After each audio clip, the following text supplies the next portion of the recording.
Hello, everybody. Welcome to a Friday edition of the Computer America Show. We've got Michael Miller joining us for both hours tonight. Ben is going to be joining us a little later on in the program. He is out in the field right now, but hopefully he'll be back, within the hour and joining us. I might have Kyle Kabarzik, our North American Sales Director, joining us in the show.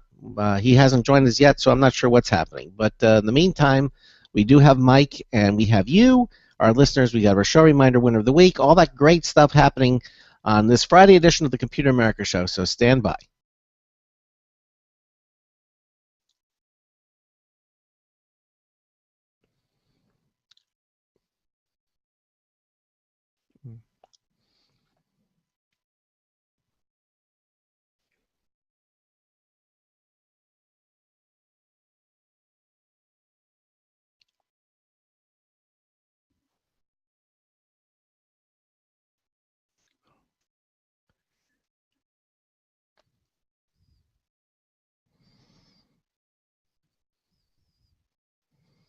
Broadcasting live. It's America's. Your show will go live in 5 seconds. 4, Computer 3, America. 2, Hosted by national 1. columnist Craig Crossman. Look for Craig's weekly column in your favorite newspaper. This show is being beamed nationwide at ComputerAmerica.com. Keep it here for technology news, computer products, guest interviews, and your phone calls. You're listening to Computer America. Hello, and welcome into the Computer America Show. It's the nation's longest-running, nationally syndicated radio talk show on computers. Computer America is heard around the world and coast to coast, and I'm your host, Craig Crossman. My co-host Ben is not with us tonight. At least he is out in the field. Hopefully, he'll be back sometime during the broadcast, and he'll join us in progress. So we're looking forward to seeing him here. In the meantime, it is Friday, and yes, it is Friday. And yeah, and that means another week of broadcasting excellence in the can, and we're going to continue on. We also, since it's Friday, we're going to have our show reminder winner of the week. Yep, we're going to have that really nice prize from Logitech. Two news tip bulletin reviews from Marty Winston. We'll have those one in each hour, and it's going to be a good show. And let's just get things started. And as I said, Ben will probably join us in progress when he gets back here. And now, for those of you who don't know, Michael Miller is the author of well over 150 books on technology, such as The Idiot's Guide to Google+, My Pinterest, Facebook for Grown-Ups, as well as many other subjects too, like The Idiot's Guide to Conducting Music and B2B Digital Marketing. Mike is one of our Computer America correspondents who appears here every month on the show. Mike, welcome into Computer America. How are you, sir? Hi, Craig. I'm doing fine. How are things on your end? Oh, hectic as always. I haven't been on for a couple months, actually, because of holidays and stuff. So what's been happening with the show at the end of the year? You haven't been going through Computer America withdrawal? I didn't say whether I was or wasn't. Okay. Well, yeah, no. I mean, we were at the Consumer Electronics Show. We did coverage there. I mean, we've had things go on. You know, we have wonderful shows, and we've had wonderful guests. But you know, it's not the same without you. And so we missed you, and we're so glad that you're back. And of course, a lot has happened, and we're going to be talking about some of the things that have been going on since you've last been with the show. Now, if you have a question for our guests, you can always call us. It is 347-884-8881. 347-884-8881. I'll get you on and get you through. Email live, L-I-V-E, at computeramerica.com. If you have a question for us, you don't want to go in the air, that's a great way to do it. You can also join us in our live interactive chat room from our homepage at computeramerica.com. Just click the chat room button and live video. You'll get the one screen that will be split, and it'll just ask you for a username. That's the name you'll be known by when you go in there. Just click the connect button, and your browser will move you into the chat room. A lot of people are in there. Certainly love to have you join us. And then also, the other thing that you can do in there is you can watch the show. In other words, not only can listen to Computer America, but you can also watch us, because that same page shares our live Computer America video streaming page. And it will just start automatically, and so you can watch and you can listen to the program and enjoy the Computer America show in its rich fullness that it is, the experience that is Computer America. And as I mentioned, we'll have our show reminder in the week. We'll probably do that in the second hour. But you know, Mike is you're such a versatile guy, and you know so many different things on so many topics. Obviously, you've written. We actually had a guest on the show. I believe it was Tuesday. Actually, I can actually validate that. We had a guest on the show on Monday. Okay, and this was the gentleman. His name is Alex Prukshat, and he is a graphic novel author, and he authors the comic called BitcoinComic.org. I don't know. Okay. And we were talking about it. It's an actual public, it's a website, and you can actually you can buy the graphic novel, and it's all about Bitcoin and Satoshi Nakamoto, and all the intrigue that kind of goes on with that, and you can read this. It's quite entertaining. And we were talking for a little, and I mentioned, I don't know how your name came up, but I mentioned your name, and he went, "Oh yeah, Michael Miller." She says, "Yes. He just did that book on Bitcoin or something," and he says, "I'm very familiar with the gentleman." And so I said, "Really?" So he knew who you were, and it was just a really nice a validation that he is, and he enjoyed reading your book, and so there it is. So I guess he reads anything that's out there on Bitcoin, and he said you were quite accurate, very accurate. So well, at the point when the book was released, about 2 months ago now, Bitcoin price was around $400. And now it's around $200. So, I said before that I kind of have the kiss of death for any investments or whatnot. So, me writing that book about Bitcoin has effectively killed the Bitcoin market for thousands of people out there. But anyhow, so what we're going to talk about. We're going to talk about your book. We're going to talk about Bitcoin and the bad things that have been going on with Bitcoin. We're going to talk about that. And also, we're going to talk about the big event that was this last week. Microsoft had this whole Windows 10 release, next release, and talks about what their plans are for Windows 10. And so, I figured, this is as good a time as any to basically start talking about it. So, because it's been a while since you have been on the show with Windows 10, and we talk about it not a super lot, but we certainly talk about it a lot.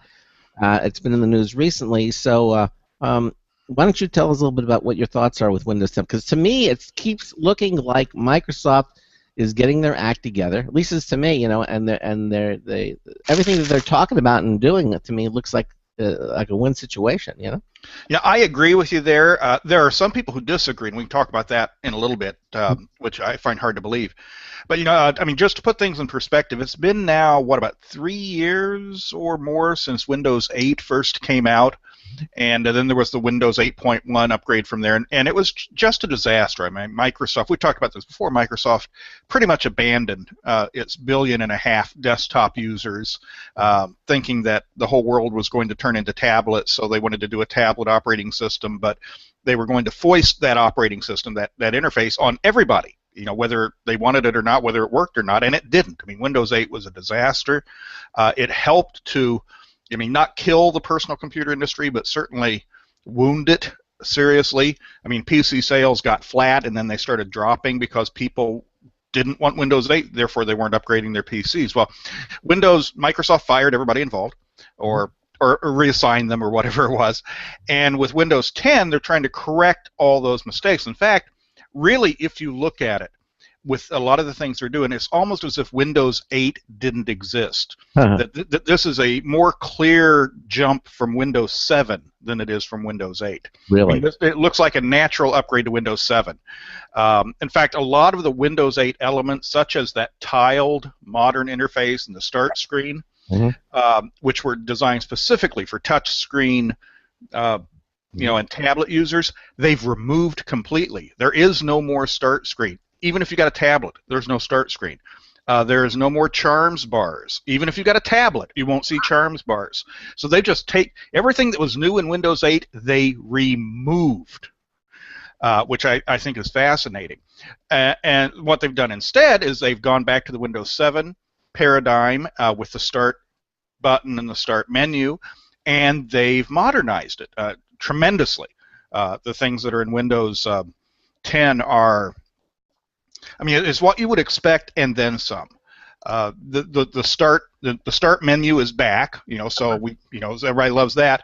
But they've changed it so that whenever you pin an app to the start menu, one of your favorite apps you want to keep there on the start menu, Sure. Well, it doesn't appear in a list anymore like it did in Windows 7. It appears as tiles on the start menu. So the start menu doesn't just go up; it kind of goes up and over. It starts expanding out as you put these tiles on for the programs that you pin. Mm-hmm. And just as in Windows 8, those tiles can be live tiles. So if you would pin the weather app, to the start menu, and you just click the start button, you see the start menu, you now see this tile for weather, which has got the current weather conditions and temperature and whatnot on it. So so the start menu kind of acts like the old gadgets or widgets that used to be on the Windows 7 desktop. You kind of now have those on the start menu, which is kind of nice. They've also, with the latest build, they've integrated Cortana, which is kind of the Siri-like search that Microsoft has been working on with Windows Phone. You now have that in Windows. So Cortana will not only do searches for you, but will keep track of appointments and kind of learn about you as you go along and suggest things to you. Mm-hmm. So that's on there. They've revamped the taskbar a little bit. They've given you virtual desktops for the power users who like that sort of thing, where you can arrange different programs on the screen and then have different screens that you go back and forth between. So basically, it's a very solid, smart upgrade that if you're a Windows 7 user, a holdout, even a Windows 95 user, is a natural upgrade for everybody now. All right. Well, obviously, you're thinking the same way as Ben and I. And by the way, Ben is here with us. Hey, Ben, welcome into the show. Thank you. Fashionably late. Fashionably late. Yeah, fashionably late. Yes, exactly. And but Mike, you're agreeing with everything that we've been saying, and that looks like Microsoft really is getting everything right with Windows 10. It looks like that. All they had to do was say, you know what we did with Windows 8? Let's not do that. And well, as I was saying, they literally stripped stuff out. I kind of expected, these changes to be made to the desktop, but if you were still using Windows on a tablet, that you would still have the start screen and you would still have the charms bar and all that rot. But they took that out. In fact, what few complaints I've seen about Windows 10, and there are a few, come from people who are using it on a tablet. Because if you were using it on a tablet, they actually liked the start screen and the tiles and that sort of thing. Well, Microsoft took that out of Windows 10. So those handful of people, those 7 people in I don't know where up in Seattle who bought a Surface Pro, they're saying, wait a minute, I like the way this worked on a tablet. Now Windows 10 is taking a step backwards for us. And I say, fine, because there aren't that many people who have tablets. I think Microsoft could ignore them all and be okay. They've got to pay attention to the, honestly, 1.5 billion people who are using Windows on a traditional PC. That's who you need to pay attention to, and that's who they are paying attention to this time. Can't you configure Windows 10 to be like Windows 8? It detects a tablet, and you can configure it to have those characters? Yes, and no. Yes and no. It is not Windows 8. There is no start screen. What happens when you go into tablet mode? Yes, there is a tablet mode in Windows 10. And matter of fact, if you're running a tablet, it'll sense that and go into tablet mode immediately. If you're doing a hybrid PC and you disconnect the keyboard, it will go into tablet mode automatically. It's what they're calling Continuum. Wonderful name there. It means nothing. But the tablet mode is not Windows 8. It is not a start screen. All they've done in the tablet mode is make the start menu expand to go full screen. Also, they force all the apps to run full screen. in tablet mode. But there's still a taskbar at the bottom. You still have to tap on a tablet, tap the Start menu to go back to the full screen Start menu. But there is no Start screen. It's just a expanded version of the Start menu. So like I said, they've yanked the Windows 8 features out, put new Windows 10 features in, and tried to adapt those for tablet or touchscreen mode. Wow. Okay. So it sounds like you're very, very happy with how things are shaping up. And you know what makes me the happiest? What? If you are running Windows 7 or if you are running Windows 8 or 8.1, you can upgrade to Windows 10 for free. You know, the thing we've talked about, what does Microsoft need to do to win back the hearts and minds of its 1.5 billion users, is give them the damned upgrade for free. That's what they're doing. That is the smartest thing they could have done. That's what they are doing. Now, yeah, if you're still running Windows XP, you're going to have to pay for it apparently. But Windows 7 or Windows 8 8.1 users will get the upgrade free at least for a year. Microsoft has said they'll offer the upgrade free for a year. Yeah, it sounds like after a year, or if you're buying a new computer, hence you need some sort of operating system, and the new computer will of course have to come with a license, and you have to pay for that. But in general, I especially like how they didn't just include Windows 8 and 8.1, which is their latest. Instead, they went all the way back to Windows 7 because they knew they had so many holdouts that they said, well, if we just do Windows 8, that's still going to leave a lot of people with Windows 7, and we don't really want that. We want everyone using 10. So they went out to back, and just like you said, up to a year, it's a free upgrade. So I'm assuming after the year you have to pay whatever it is. I guess they haven't really said. I can't imagine it'd be anywhere north of $40, $50, but free upgrade. I guess the last thing I need to see though is how the older hardware is going to run on Windows 10. I'm guessing for Windows 7 era hardware you're going to be okay. I mean, I've upgraded a lot of Windows 7 machines up to Windows 8. Windows 10 isn't appreciably different in terms of its hardware requirements. So I think, you know, for that class of machines from Windows 7 on up, era machines, I think they're going to be fine. I think somebody trying to upgrade from Windows XP, and there are still a lot of them out there, still 25-30% of Windows users are still using XP, that upgrade is going to be more difficult. It will not be an in-place upgrade. It's going to have to be a clean install to upgrade from XP to 10. And, you know, honestly, if you're using XP, how old is your hardware? You're going to have compatibility problems. But yeah, you'd rather be running 10 than XP, I think, at this point in time. Oh yeah, for sure.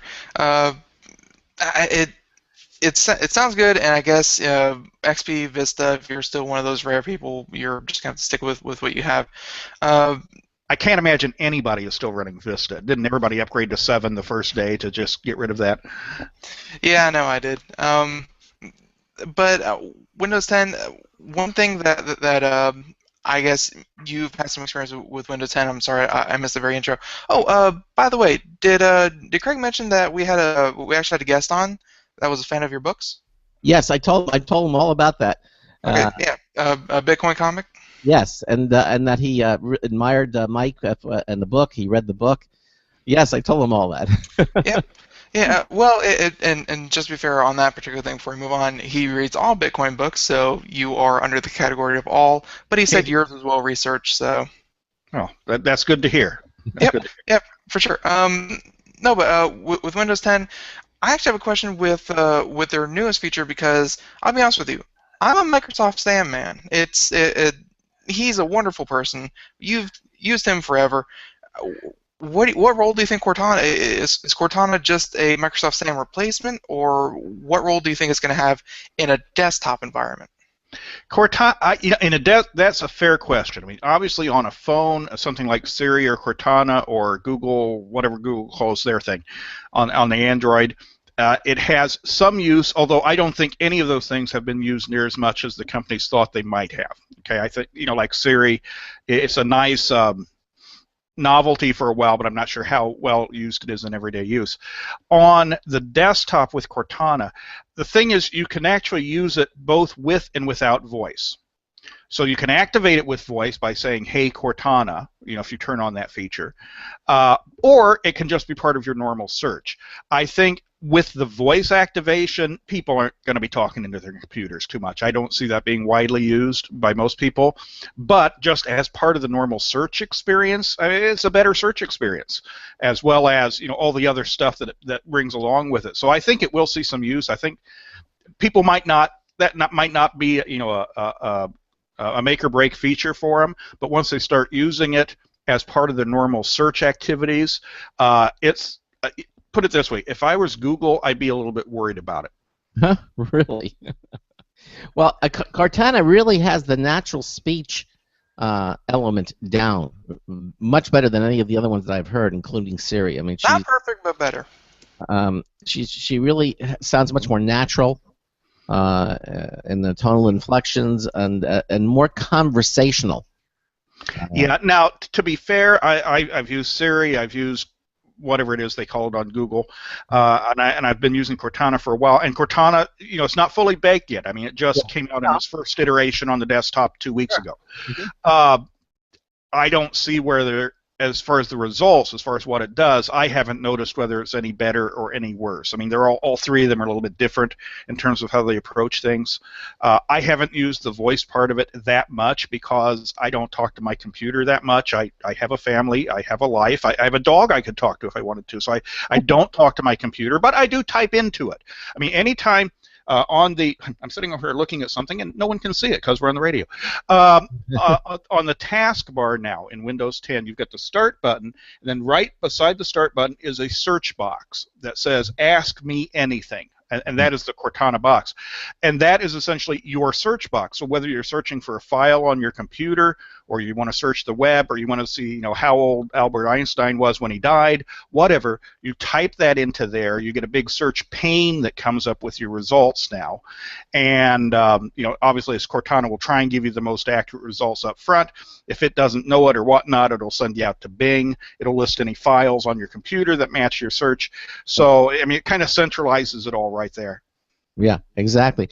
And even Microsoft said, that she's not fully baked yet, and they're bringing more of the information online to her, making that information available, and it's only the first iteration. But again, Jack in the chat room says Cortana looks hotter than the other Siri as well. But but did they ever give Siri a face like a whole thing, or is she still just a microphone? Yeah, no, it's actually a little revolving circle is Cortana, or a pulsing circle. Yeah, they never gave Siri a face per se. But the point that is, might be one of the reasons why she doesn't sound so human, because no one's ever anthropomorphized her. Yeah, but and that's a good point. But I think really is that from what I've heard with Cortana is that she, as I mentioned, she's more conversational. She can pick up on certain. She can continue the conversation, and she just sounds more conversational than the other ones that are out there. I haven't noticed that yet in 10, but again, it's not fully baked yet, so it's just kind of hard to tell there. The one other thing about Windows 10 we probably ought to talk about, though, and it's not in the preview release yet, but Microsoft's working on a new web browser. Yeah.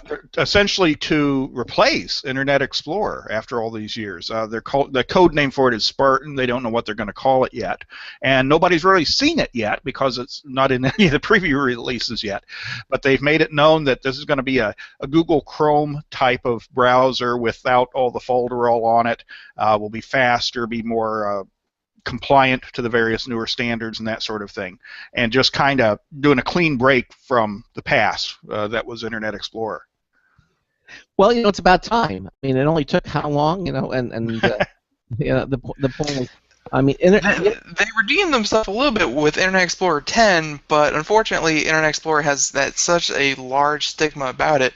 I don't think you can ever break free from that past until you completely just ditch it.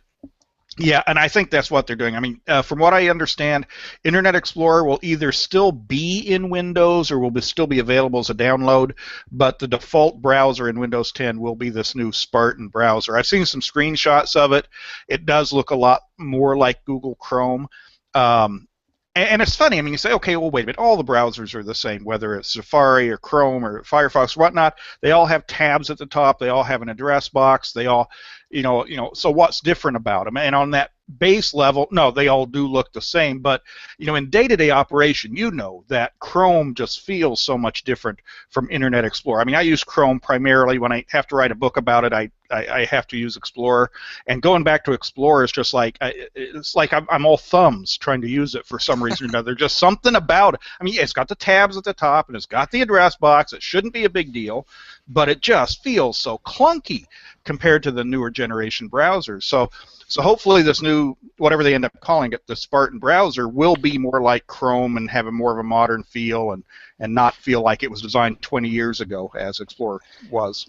Yeah, one of the reports that I heard was that most of the operating systems will ship with whatever Project Spartan turns out to be for the browser, but for their corporate or their whatever the other word for corporate is, for the corporate distribution, Enterprise. for the enterprise distribution, there we go. On request, they can ship it with any version of Internet Explorer that they require, because some companies their software only runs on Internet Explorer 6 or Internet Explorer 8. So by request, you can ship that, but for the consumer end, it's mainly just going to be you're still going to have like the basic Internet Explorer, no add-on, 32, 64-bit, but Project Spartan, whatever it turns out to be, is going to be your primary browser. Yep, that's what I've heard too. And interesting talking about Windows in the enterprise. One other difference with Windows 10 is this may be the last number release of Windows. Really? That after Windows 10, it's going to be like Office is, and like the Google browser is, that the upgrades are just going to come, once a month, once a week, whenever they're necessary, be automatically downloaded and installed. So they're not going to have to wait for a big number release to get new features. When they get them, it's just going to be a continuing thing. We're going to be versionless in terms of the software going forward. But with the exception for the enterprise, because the enterprise doesn't want upgrades foisted on them when they're not expecting them. So if you're an enterprise user, you will have the option of when you get your upgrades or approving the upgrades or whatnot, that they won't just be automatic as they apparently will be for us consumers. Is that going to be a trend that we're seeing a lot? We're seeing more and more of software not necessarily going versionless, but because they're in the cloud, they're based in the cloud, like with Adobe and what have you, that just when an update comes, the update gets pushed to you, or you're actually running it in the cloud. It's really not on your computer in the first place anyway. You think Although, before you answer that, we should clarify that I thought, just like you were saying, that with Office there would be no other releases. It would just be Office 365, and bam, you're done. It's always updated. You pay your subscription, and you jump in, jump out whenever you need it. But it turns out that they're actually releasing Office 2016. Yeah, I'm with you. I'm bumfuzzled at that. I don't understand that. I thought it was the same thing. It was just going to be, okay, they upgrade it. You get new features, and then all of a sudden there's a new version coming out. It is totally incoherent to me. I don't understand it. Maybe this is the last version of Office too. I don't know, but in terms of the trend towards versionless software, or whatever you want to call it, yes, that is a trend. Microsoft's a little late in the game jumping on it, to be quite honest. But if you're talking Google Docs, you're talking the Adobe products, you're talking a lot of things now. It's just, it's not we're going to have 2014, 2015, 2016. You're just going to have the thing, and It's going to be upgraded as necessary. It's going to be pushed out to you. You may not even know that you're getting a new version, other than you see some new features pop up from time to time. Right, exactly.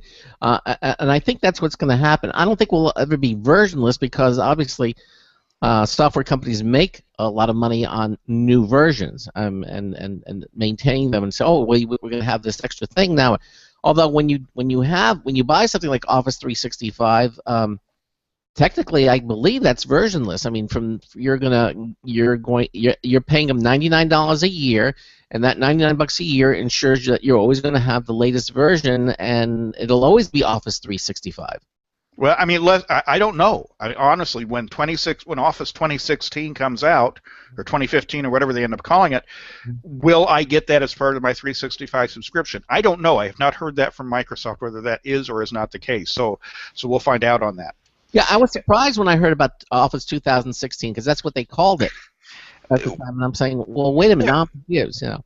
We all kind of were, and the only conclusion that I can draw from this is, well, if you have a continuously up-to-date version, you pay a monthly subscription, and it's never going to be out of date, why come out with one that is brand new this year, but in 2 years is going to be out of date compared to the monthly subscription? And it sounds like a lot of corporations, again, this is for the enterprise side of it, they are pushing a specific version so they can train their people on one version, and then it will never change. Productivity, what have you, it's just one version, no feature will ever change. Yeah, well, I mean, a lot of enterprises are still running Office 2007 because of that. Now, the only possible thing, and I'm just totally extrapolating here, that Microsoft isn't just Office 365. Oh, well, wait a minute. Why don't we hold that theory? Yeah. And come back with that thought when we return. You're listening to the Computer America Show on the Blog Talk Radio Network, the Boost Radio Network, and the IRN Radio Network.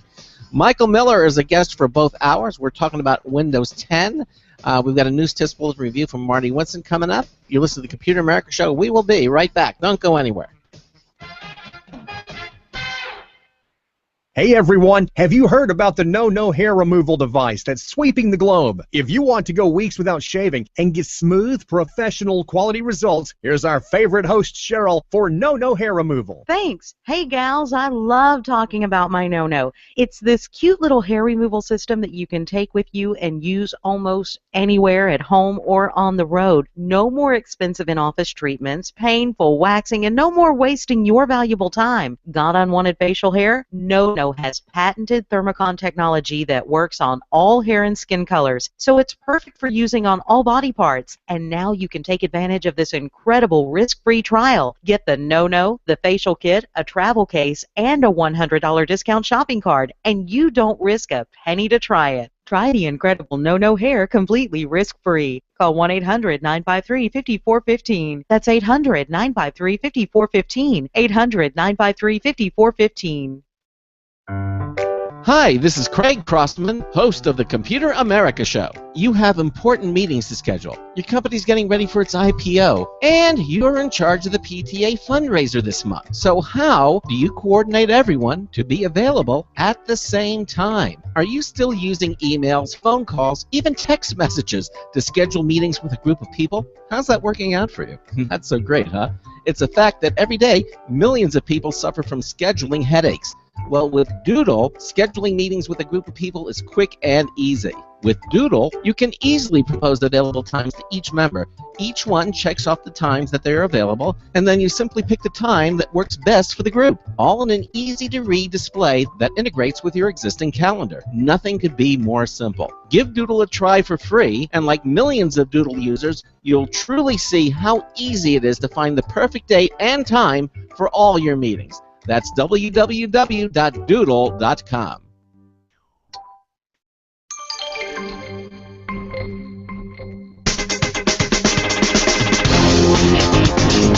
I thought I told you not to sneak up on me. This is Marty Winston with a News Tips Bulletin Review for Computer America. This time, the Olight S20R Baton and Dock Flashlight.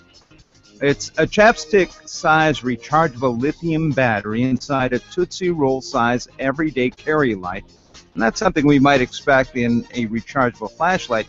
But the Olight S20R rechargeable LED baton light adds layers of extra useful features. The cleverest piece is a small triangular charging dock that not only gets powered over USB, it has a pass-along 2-amp USB charging port. The dock is automatically lined up with the charging contacts on the magnetic base of the light. That magnetic base is strong enough to hold the light horizontally when working on a car or in a circuit breaker panel.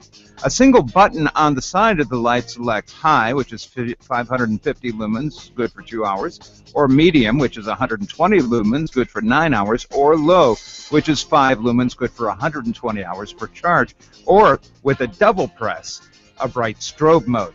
Bottom line, the Olight S20R Baton flashlight and dock provide a handy combination for keeping a fully charged and very capable LED flashlight at hand. This is Marty Winston with a News Tips Bulletin Review for Computer America. Welcome back to the Computer America Show. It's 33 minutes past the hour, and we're talking to Michael Miller, and it's everything Windows 10 right now. We were just getting into the conspiracies, really, about the why they actually came out with a new Office 2016. So yeah, you were just about to tell us Yeah. why. Yeah, well, actually, before I do that, I just want to comment. One of your sponsors is Doodle, and I have to give a testimony. I just used Doodle for the first time this week to schedule a little project going on at my church, and it's wonderful. I loved it.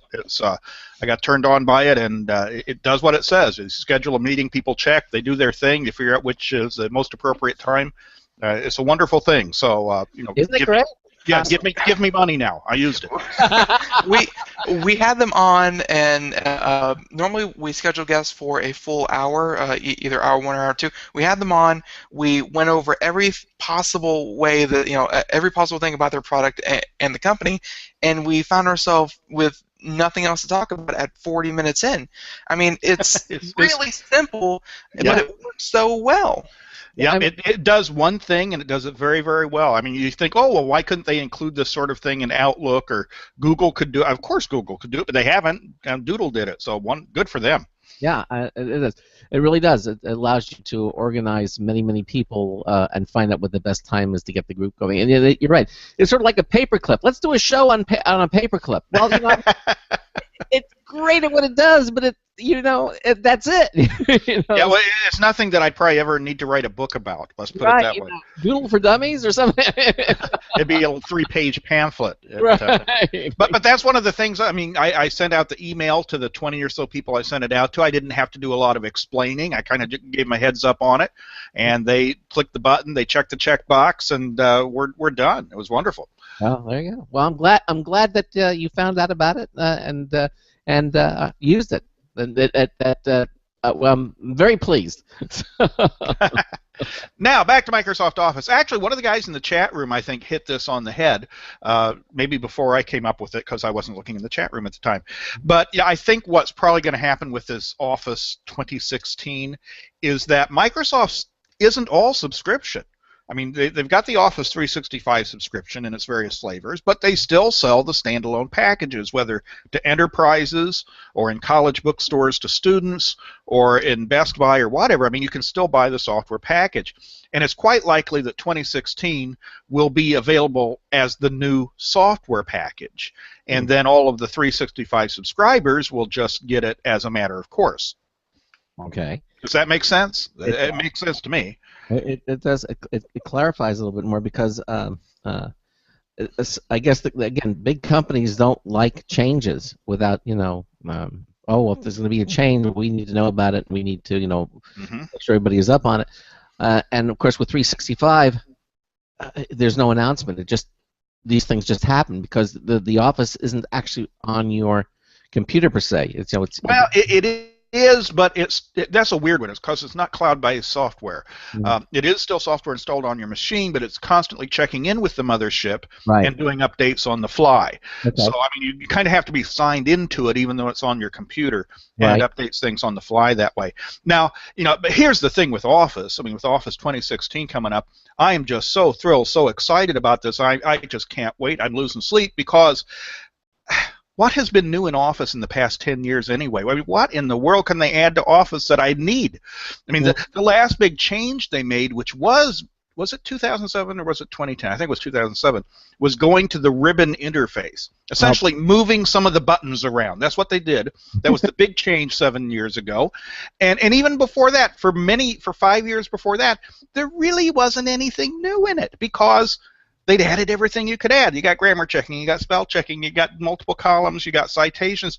What more can you add to this stuff? Use it to generate an index, a table of contents. I mean, things that you might not even need but anything having to do with writing or composing, I mean, it's in there, Yeah, they added it 15 years ago. Right. Same thing with Excel. I mean, they've made charting a little easier over the past 10 years in Excel. That's about it. PowerPoint has changed considerably. PowerPoint has always kind of been the ugly stepchild of the Office suite. It wasn't developed internally by Microsoft. It was one that they purchased, and then put chemicals in and electrodes and turned it into their own Frankenstein-type monster thing. And so PowerPoint's always been a little behind the curve in catching up to stuff. So PowerPoint has had some changes over the past 10 years.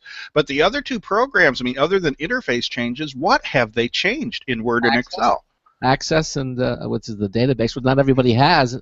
And yeah, the average consumer doesn't use Access. It's more of a corporate thing, right, or a bigger business thing anyway. But I mean, so really, especially in the two most used apps, Word and Excel, what really have they changed? Why do I need a new version of Office? I mean, well, what in the world could they add that I don't have or would need? I mean, they're already into real niche features, which is important for a lot of people. I mean, lawyers have their particular set of features they use. Scientists have their particular set of features they use. Academics have their particular set of features, and never the twain shall meet with any of those. But they're there and they're baked in, and they've been there for some time. So I don't know what's going to come in 2016, and I really don't care because it does everything I need it to do. Well, now, so although and I think you said it perfectly when you said that, well, the academics have their thing, science has their thing. I've taken multiple classes on multiple instances of the Office suite, and they've changed citations, they've changed this and that. It buried way down deep, and don't get me wrong, when you need the tools, you don't know how you live. You don't know how you live without them. But in the meantime, in general, what 99% of people out there are going to use it for, 2012 is no different from 2007 and so on forth, just a couple visual tweaks. So hopefully 2016 is just another one of those incremental updates, just so that in the year 2016 they still aren't selling you either a subscription to Office 365 or a copy of Office 2012, because it's just going to look dated at that point. So hopefully it's just a marketing thing. I'm looking at some of the new features that are supposed to be in 2016. Tell me if these things mean anything to you. Forecasting functions. Okay, for accountants maybe that might be in Excel. Time grouping for model-based pivot tables. Power view over an OLAP connection. Data model pivot table automatic relationships direction. I mean, what the hell are these things? I mean, they're really getting down into niche features here that they're adding, which I'm sure are important to some people. But for the general public, these are, they got everything they need. For that matter, everything you need is in the little-known free version of Office, which is online, Office Online. Most people don't know this. You don't have to even pay the $365 subscription, the $9.99 a month, or $99 a year, however much it is. You can go online to office.com, and there's a free version of Word and Excel and PowerPoint up there, which has 90% of the features of the desktop version. Works just fine. And it didn't used to be that way. It used to be about half the features, and they've been adding features to it, been changing the interface around, so it's much more like the desktop version now. And this cloud-based version of Office, I mean, gee, for most people, this is great. I guess I know why Microsoft doesn't publicize it, because they don't want to screw themselves out of the subscription fees, but Office Online, office.com, is wonderful. It's what most people use in Microsoft Office, and it's right there in the cloud, kind of like Google Docs, and there for anybody to use. Exactly. So, although they are coming out with what the newest thing with Windows 10 they're supposed to come out with are like I want to say Essentials. It's like Office Essentials or something like that, where every copy, regardless of what you have, is shipped with a basic word processor, a basic PowerPoint, basic Excel, that kind of thing, and then you would either have to upgrade to Office 2016 or Office 365. But be it on your phone, on your tablet, on your computer, on your Xbox, presumably, you're going to have access to this Essentials suite. Yeah, I've heard about that on other devices. I hadn't heard about it for PCs, but certainly I'd heard about it with the phone and mobile devices for that. Yeah, I mean, cause this, you talk about, relatively big news over the past year, and one of the biggest things to me is that we now have versions of Office for the iPhone, which didn't happen before. They finally broke out of the walled silo fortress sort of mentality there at Microsoft, let the Office team have their say, and their say was, hey, we want to sell Office to everybody on every platform. So now you can run Office on your iPad or your iPhone, and that's wonderful. Now, though it is a limited version of my understanding of Office, that it is pared down somewhat. It is not the full implementation. I think so, because like anything else, when you move from one platform to another, you kind of lose something. But again, it's going to have 80, 90, all the features for 80 or 90% of the people on there. That if you're doing weird ass scientific notation or something, that it might not have all that stuff on it, or some obscure functions in Excel. But beyond that, it's going to be enough for most people, and that over time that they will add that functionality in. I mean, you got to do an 80-20 thing when you're trying to get something out the door. You try and pick the most used features to put into it. Right. And so I'm sure over time we will see those things beefed up as well. And have you ever noticed, though, that the feature you leave out is usually left out to the group that's the most vocal about it? Well, this is the internet age. Everybody is the most vocal. I mean, like I said, you go on the Windows forums where by the way, Microsoft has over 2 million people running this technical preview of Windows 10 now. So it's fairly widely distributed, and you read most of the comments, and they're 99% positive. And then there's this guy who liked Windows 8. I mean, I don't know what's wrong with him, but there's this guy who likes Windows 8 and thinks everybody else is stupid for not getting how great Windows 8 was. Forget, a billion and a half people can be wrong, according to this guy, and he's pissed off because they changed Windows 8. Well they're dumbing down Windows 8 for the masses, and it's like, where do these people come from, and why do we let them have internet access? I don't understand. In the old days of the newspaper, the letters to the editors had to be vetted by the editor, the letters to the editor, and now anybody can say anything, and everybody's an expert, and nobody's an expert anymore. So I don't know. So I'm ranting against people who rant. How's that for you? That's the joy of having open communication. Your knowledge is only equal to my ignorance. It's everyone's voice is the same. Everybody and that is wrong, because everyone's voice is not the same. You take any issue, an important issue, an unimportant issue. Take climate change or vaccinations or whatnot. I might have an opinion, but I'm not a scientist. And a guy who went to school to study this stuff and works at it every day, probably his opinion should count a little bit more than a local yokel like me. I mean, not everyone's opinion is not the same. The internet makes it seem as if everybody's opinion is the same because everybody has the same volume control. Okay, but we all have a microphone, we all have the same volume control, but that doesn't mean that what we're saying into that microphone has validity. And this is one of the downsides of the internet and open access and social media and all this is it gives us the appearance of everybody having equal weight in our opinions, but no, not all opinions are created equal. Some people actually know more about certain things than other people do. Presumably, Craig and Ben and I know a little bit more about computers than the guy out on the street, but the guy out on the street can be just as noisy about it as we are, and be wrong, but can be just as noisy. Very true. Well, you make a good point, because you hear people say, well, I read it on the internet and it must be true. Of course, now we know that just because you read it on the net doesn't mean it's true, because it's the source. And not all sources are created equal, but all these sources have the same access. That's the thing. So you, as a reader of or participating on the internet, have to, weigh it with a grain of salt and consider the source. See, where's it coming from? And the authority behind whatever it is that you read. And you have to. You can't go in with blinders on. You have to. And that's not only true with the internet. Of course, that's true with everything. Even when you watch news stories. Granted, news stories, there is some filtration process. But you have to put on some common sense and just say, uh, where's this coming from, and why am I listening to this person? You know. You know, I've been saying this for years now, that we live in an age where we have an unprecedented access to raw information. Yes, we do. You know, the facts are out there. You know, they're buried in the haystack of everything else out there, but the facts are out there. You want to get to the data behind a story, the raw stuff. It's there in a way that, you know, 20 years ago you couldn't get. Okay, well, now it is all out there. Yet, in spite of that, the populace is remarkably ill-informed. I mean, more ill-informed. That would be less informed, I suppose.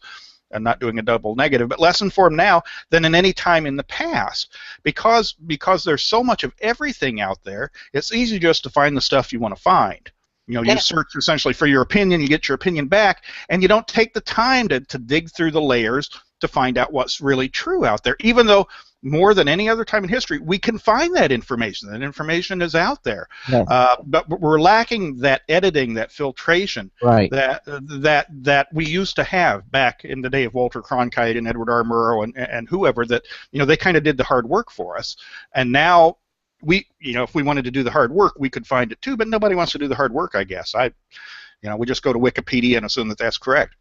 Yeah, and consider the source from Wikipedia, because it's everybody's contributing. You know, it's not an authoritative source. It's a compilation of people's opinions and views, and although Wikipedia is pretty good, they do some fact checking on their own, so Wikipedia is pretty good. But yeah.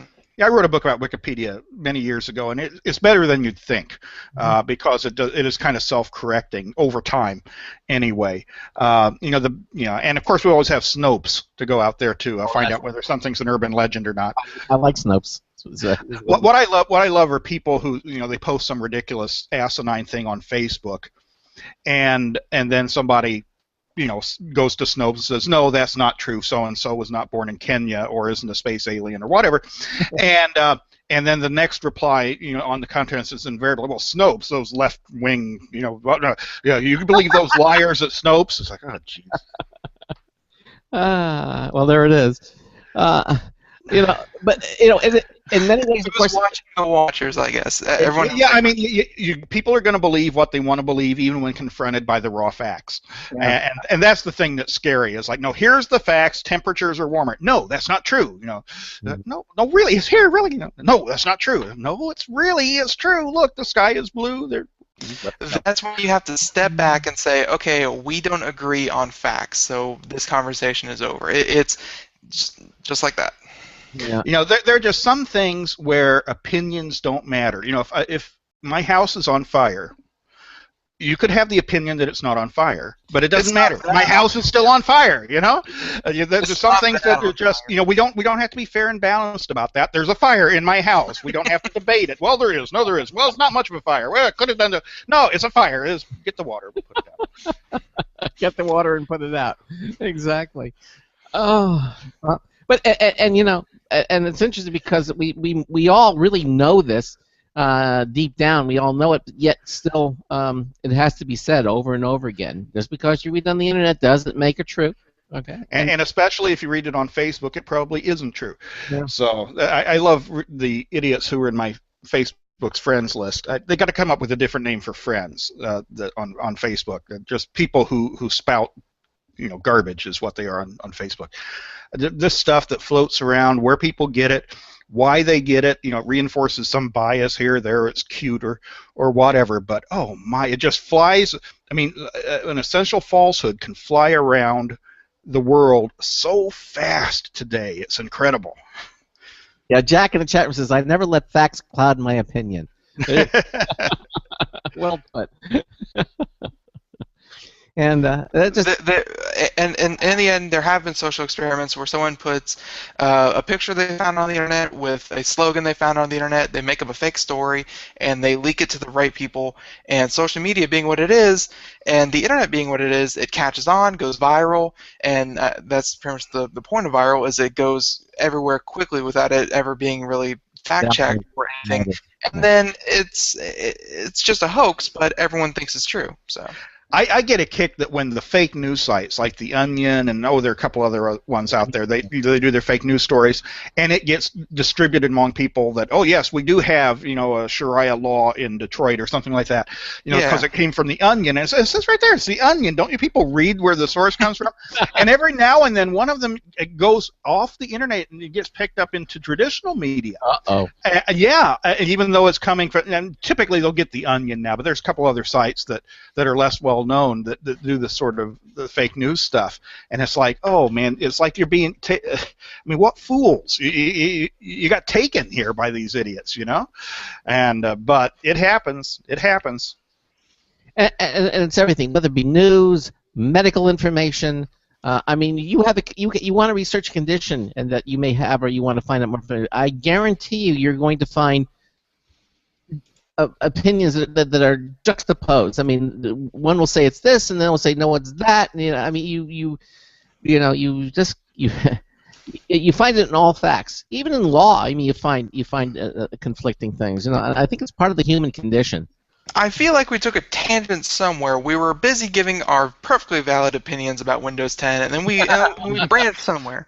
Well, what are the facts about Windows 10? Is it good or is it not good? Is the question, and I guess I like what I see so far. I'm just saying. And so do I. They've even made some. We're really jumping right back into it now.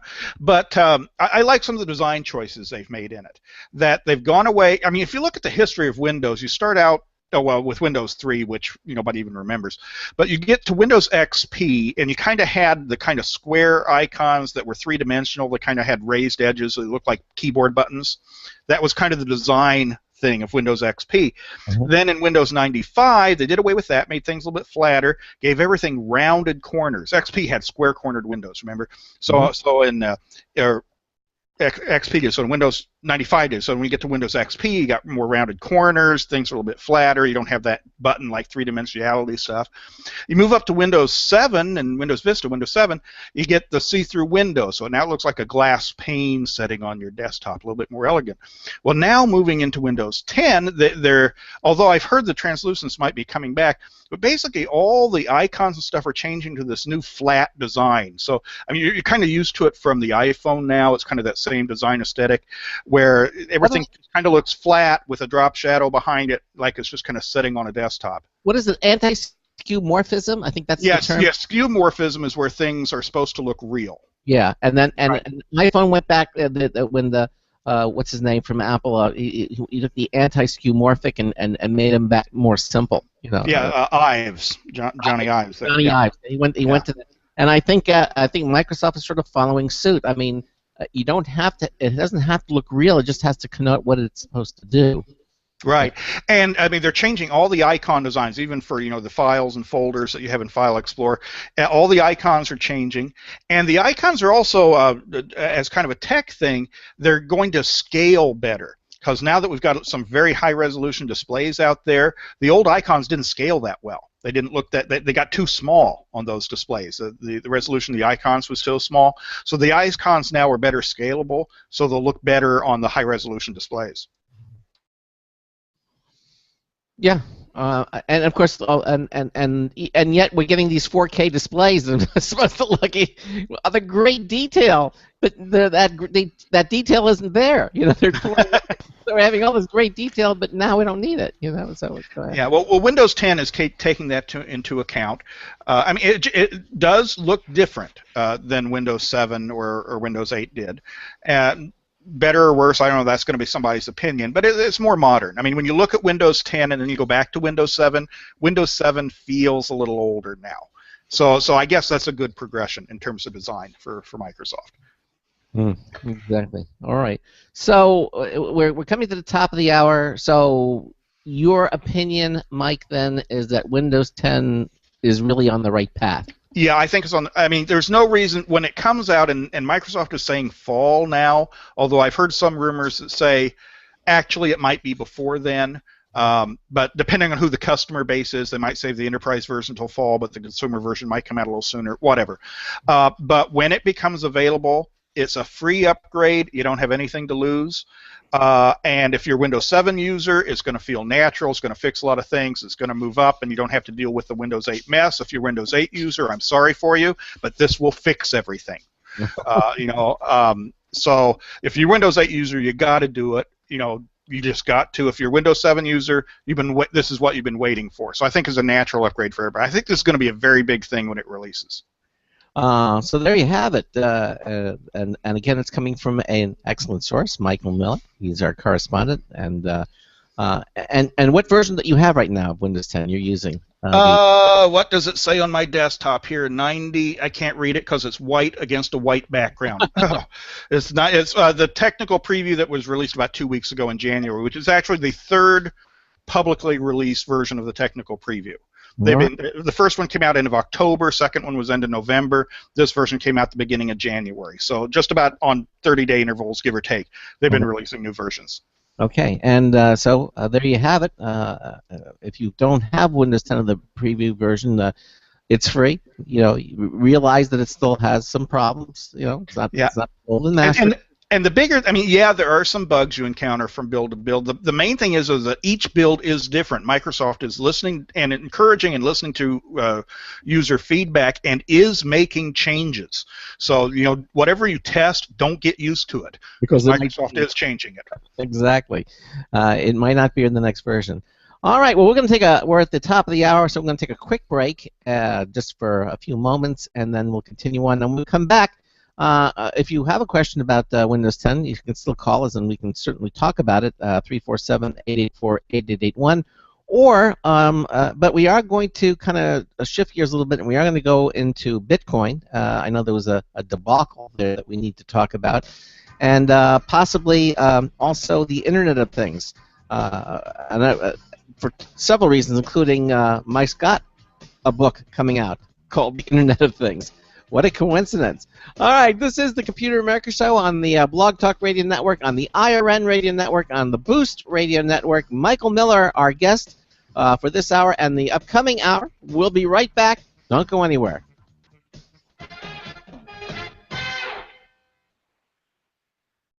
Broadcasting live, it's the only national radio talk show on computers to air every weeknight. Computer America, hosted by national columnist Craig Crossman. The first hour's behind us, but there's still more of tech news, tech talk, and your phone calls. We're being beamed nationwide at ComputerAmerica.com. You got computer problems? Bring them on. You're listening to Computer America. Computers run the world, and we run computers. Call us or send us an email to live@ComputerAmerica.com. Hello and welcome into Hour 2 of the nation's longest-running, nationally syndicated radio talk show on computers. This is the Computer America Show, and I am your host, Craig Crossman. And I'm your co-host, Ben. And we continue on with Mike Miller. He is the author of well over 150 books, and we have him here. He joins us as one of our correspondents on the last Friday of each month, this, of course, being the 30th. And, again, Mike will be with us in February, again, on the 27th. But so you always know, when to listen to the show if you want to hear what Mike has to say. We always enjoy having him here on the program because he has some really great things to talk about. We've been spending a lot of time on Windows 10. It's an extremely important topic. Because we are, in fact, Computer America, and the Windows operating system is probably one of the most important pieces of software out there for consumers using. And because every time Craig gives us a Macintosh or an Apple operating system update, we all go to sleep. So Windows is just more entertaining. Well, speaking of upgrades. Yeah. We do have an upgrade alert that we can give you. The iPhone just today has a release. 8.1.3 just came out. Obviously 8.1.2 was the previous version. This release includes bug fixes, increased stability, and performance improvements, including it reduces the amount of storage required to perform a software update. Okay. It fixes an issue that prevented some users from entering their Apple ID and password for messages and FaceTime. It prevented them from doing that. That wasn't nice. It addresses an issue that caused Spotlight to stop displaying app results. It fixes an issue which prevented multitasking gestures from working on iPads. And it adds new configuration options for education standardized testing. So these are some of the things. That's just part of them that are included. That so if you now if you're using the latest iOS, you really don't have to plug your iPhone into your Mac to upgrade it, or to your Windows. It will update everything over the air now. It will do that. Give it if you have enough disk space on your phone, right? Yeah. But that was nice because I used to always update it on the computer, but it's nice just to, if you're not using the phone, it'll just update everything for you automatically, which is kind of cool. Well, I have a question here. Uh-huh. We were talking before last hour about versionless software. Yes. Did Apple not get the memo on this? Nope, evidently not, because they're in Yosemite right now. I'm actually not, and they release a new iTunes update. I swear to you, every 2 minutes. And they're not good in-place upgrades. I mean, it's essentially reinstalling the whole operating system. In the case of iTunes, the entire app. I mean, I like Google Docs. I like the cloud-based stuff. I open it up and it's got the new thing there. It didn't have to reinstall and reboot my computer and all this rot. I mean, I got to tell you, the upgrades on the iPhone alone are, because again, I think they're coming out with new ones every couple weeks, right? And it's a complete replacement of the existing thing. I mean, just throw in some patches or something. I think it's out of step with the way consumers are doing it these days. Well, there is a new version of iTunes too, which was 12.0.1. It's a small one, but it's there, Yeah, I was actually writing a short piece of a chapter today about iTunes. In the middle of me writing the chapter, I got the notice to do the damn upgrade. It's like, wait, come on, guys. I'm pretty sure the only reason they keep updating iTunes is figuring out ways to put YouTube back on my iPhone. I don't want your album, but it's there every time I start it up. It's ridiculous. I don't want that album. Well, with streaming media and stuff, do people actually use iTunes anymore? I mean, I find granted, I moved away from the iPhone. I now have a Samsung phone, but I don't use iTunes that much anymore. It's becoming, and it feels like a piece of software that was designed 10 years ago, which of course it was. I mean, it is not design-wise or look and feel-wise, functionality-wise. It isn't there. I mean, it feels old. It feels like my grandmother's software. Well, of course, but with streaming software, you still have to have the valid internet connection, where iTunes, everything is stored, locally. iTunes is pretty perfect for, at least in my opinion, iTunes is pretty perfect for a media, a media and or music library. Like, that is still my favorite way to find all of my songs and my movies and that kind of thing. But in terms of just the active listening or new stuff, I'll just use whatever, Spotify, what have you. But the old stuff, iTunes is the best. Well, that's how you find out the new artists. You stream and you listen to new songs, and it's like what we used to listen to the radio for, listen to all the new music coming out. So you listen to the stream. And now iTunes does make suggestions. I mean, there's no question about that. But if you want to just hear what's current, and that's. But in spite of what it does, how it does it is old. I mean, it feels like the original iTunes. It just doesn't have the interface. It doesn't have the functionality that you're getting from newer software and services now. Apple's generally, more on top of things in terms of design and functionality than this. I mean, this feels like they've abandoned it almost. It just, where's the big update that puts it in the modern era? Well, it has gone through a lot of cosmetic changes. I mean, but they made it shinier, prettier, that kind of thing, but. It hasn't really changed that much. Well, there's not too much more you can do. I mean, for example, would you like to see in iTunes that isn't in there now? Well, yeah, I would like to see it easier to navigate. I mean, today's design aesthetic is things are a little bit bigger, they're flatter. I mean, this isn't even following the design aesthetic that they follow on iOS. I don't want to do Apple's job for them. They could be listening. They're going to be writing notes down. Oh, like I work Apple for free. listens to us? Come on, they're more insulated Yeah. than Microsoft is. I mean, the only thing that made Apple survive over the years is that they had Steve Jobs, who, despite the fact that he didn't listen to anybody or pay any attention to consumers, he actually knew the right thing to do. So that's a rare talent. You take advantage of it. Whenever Steve Jobs isn't there, Apple kind of goes off the rails. And of course, he's not going to be there again, and for some time now, probably. But we don't know. He and Walt Disney might be coming back. We think any day. But we just did a story that Apple was probably the most, the most lucrative corporation in history. It's got more money. I mean, No. They just had the highest fourth quarter earnings of any company in the history of ever. So that's really saying something. Although they did that by capitalizing on China. So.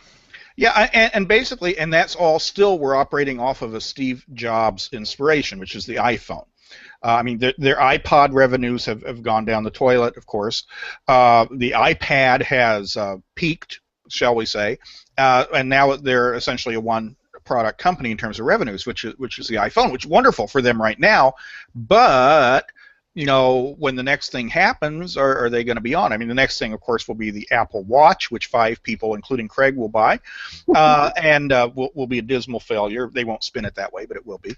But I mean, honestly, what is Apple? I mean, even the iPhone 6 was just like, oh, let's do everything Android did 2 years ago, and we'll call it new, and that worked for them, and wonderful, all power to them. But where's the new stuff from them? Where's the exciting stuff?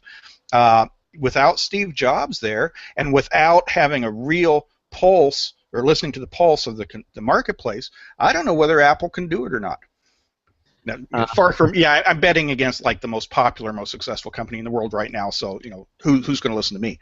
But honestly, Apple has never been really consumer focused. They've been Steve Jobs focused, and Steve Jobs had a skill, he had a talent, he had a touch, he had a muse, he had whatever, and great.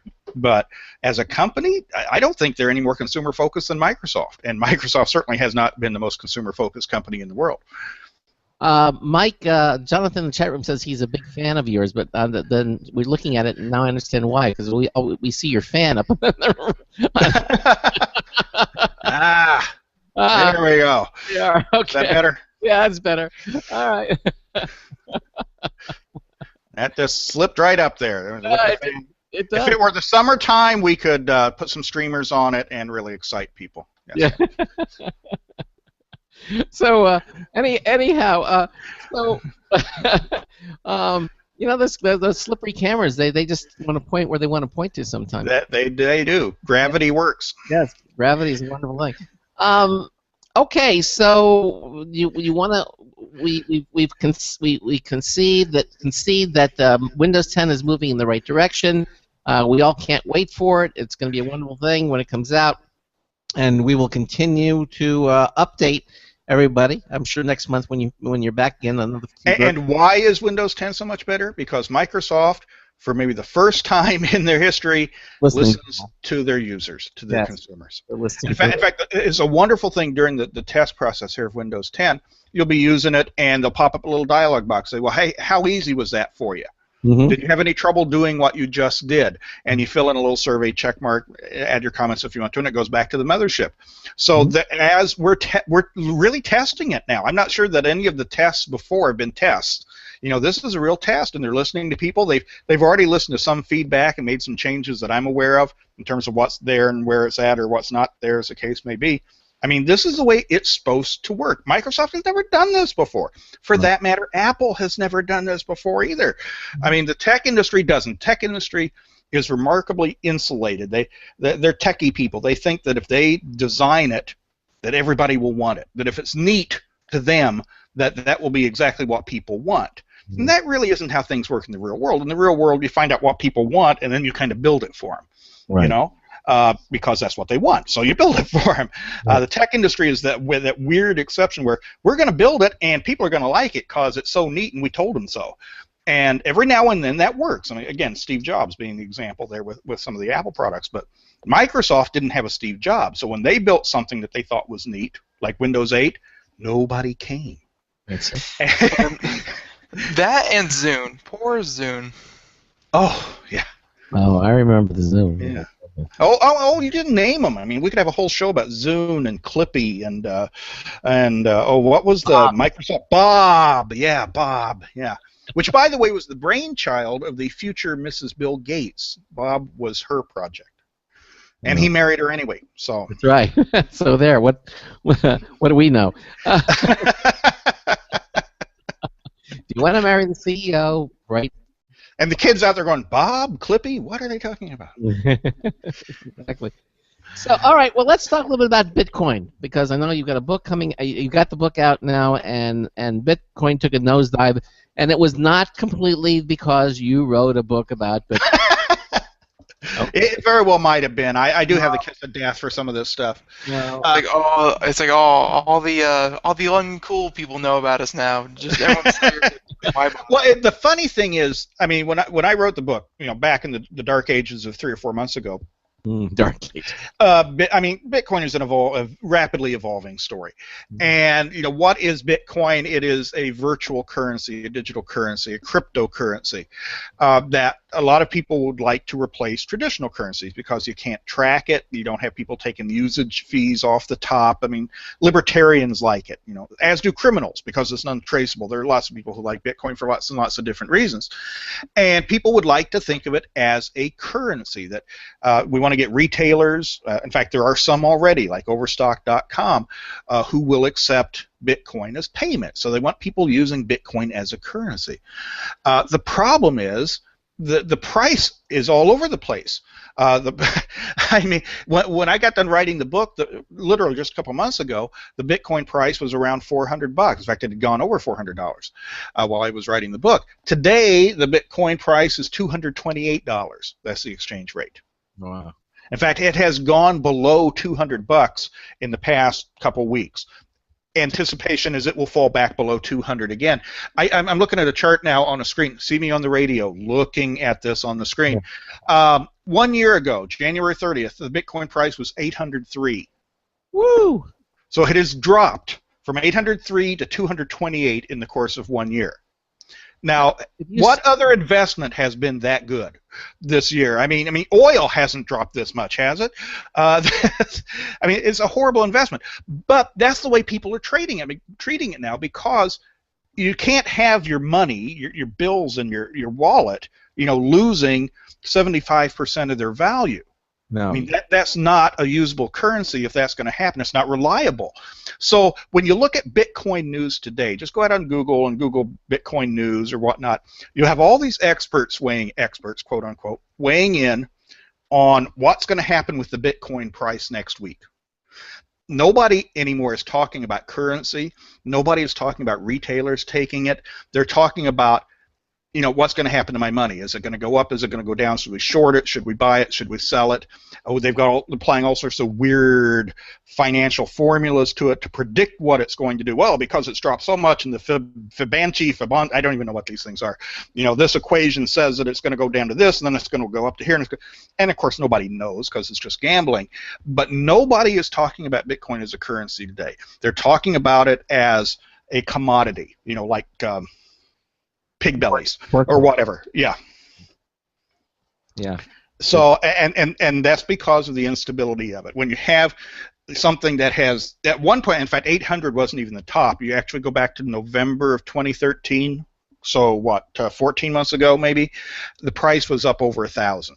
Well, I remember that. You should have sold it at that point. You'd been great, Well, if you did, unfortunately, a lot of people bought it at that point, or the next day, or whatever, and it has swung. There was one day last week, this past week, that the price went up and down more than 20% in the course of the day. Wow. It went from like 220 to 280, something like that, and then back down to 210 in the course of a day. It had that variation on. That instability has got to be, because when you don't have confidence in, this is why banks go in. When you lose confidence in whatever kind of currency that you have, that just ruins it. It becomes the instability. It becomes worthless. Yeah, I mean, and even in terms of commodity trading, this is the most volatile commodity you can find right now. It isn't even a good commodity for commodity trading. With pork bellies, at least you have pork bellies. You have something physical. Yeah. Nothing.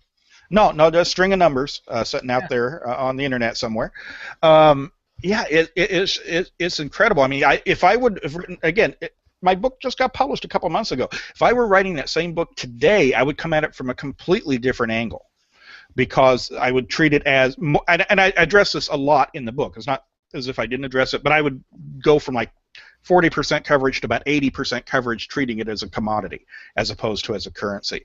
You know, now the people who are big believers in Bitcoin are saying, oh, but it's not about that. It's about the technology and it's about the future. You got to look at the long game. I mean, look, if you looked at the internet back in 1993, you know, who would have predicted that you would have, you know, cats, you know, on YouTube or whatever. I don't know, but you know, so yeah, I mean, something may happen over the long term, but right now it is the most volatile quasi commodity that you can imagine out there. It's scary looking at it. I mean, haven't put my money in it, so. It's funny. That's the exact feeling that our guest kind of gave everyone that look at the technology, and that's the point I was going to bring up. Is there's a pretty high probability that Bitcoin itself probably will fail. It's a complete possibility, and it's probably going to happen. But the technology behind it, the whole idea of the blockchain, Bitcoin, cryptocurrency in general, I think that's what's going to make it through is when companies and people start making their own cryptocurrency to use instead of the US dollar or the euro or what have you. They take the technology behind it and they implement it in their own way, instead of just saying, okay, Bitcoin, it was our first shot and it worked so well, we're never going to replace it. That probably won't happen. Bitcoin is probably going to fail in the end, but the technology of the blockchain is going to continue. Well, then we're going to have Doggy Coin? I mean, what's going to happen? Well, there are over 100 other alternatives to Bitcoin out there, alternative cryptocurrencies, all doing things a little bit different, all based on the same, you know, baseline as Bitcoin, but doing things a little bit different, presumably a little bit better to try to improve on it. But it isn't technology that's driving this price instability. You know, it isn't because they do the blockchain this way instead of that way that it, you know, it's lost 80% of its value in the past year. That it isn't a technology thing. So you ask, well, what kind of thing is it? And you know, part of it is because it doesn't have anything backing it. You know, the big benefit of Bitcoin is that, you know, the governments aren't involved, right? But that's the big drawback also. There's no safety net whatsoever. So it seems like every other month one of the big Bitcoin exchanges goes under or gets hacked. I mean, there was just one month or two ago, was it Bitstamp, was it? Bitstamp, the second largest exchange, went belly up a couple months ago. Of course, back last year we had Mt. Gox, which was the biggest Bitcoin exchange, went belly up. For a number of reasons. So, I mean, in addition to the price instability, you've got the whole thing of, you know, is it even safe? You know, if you've got $1 million in Bitcoin out there, it could evaporate overnight because of something happening at one of these exchanges. But that's also the appeal of it all. It's not backed by the Treasury. It's not backed by anything. It's its own entity. So what inherently makes it attractive is also what makes it unstable / dangerous. Yeah, two sides of the same coin, so to speak, on this one. Yeah, exactly. Now, you know, but the world keeps on going. I mean, even with the price drop, Coinbase, which is one of the larger exchanges, just got officially, well, it's now official. They've got,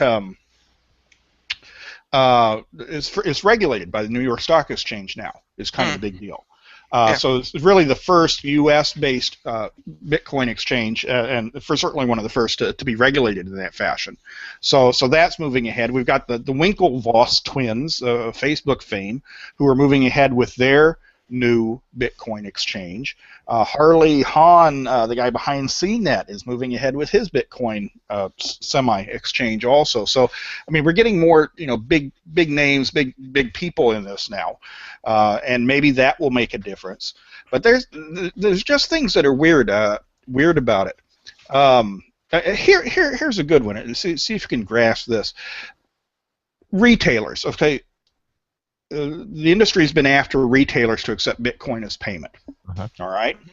So what happens when a retailer, let's say like Overstock or Tiger Direct or whoever, sells you something and you pay via Bitcoin? Okay. What happens? Well, they take your Bitcoin, they get the Bitcoin in their wallet, and they immediately convert it into dollars. All right. Immediately. So they're not holding the Bitcoin. And in fact, by them accepting Bitcoin payments, it's actually putting more Bitcoins out there on the market immediately. So they're not holding them, waiting for the best price or for an investment or anything like that. They're dumping them for whatever the price is at that moment.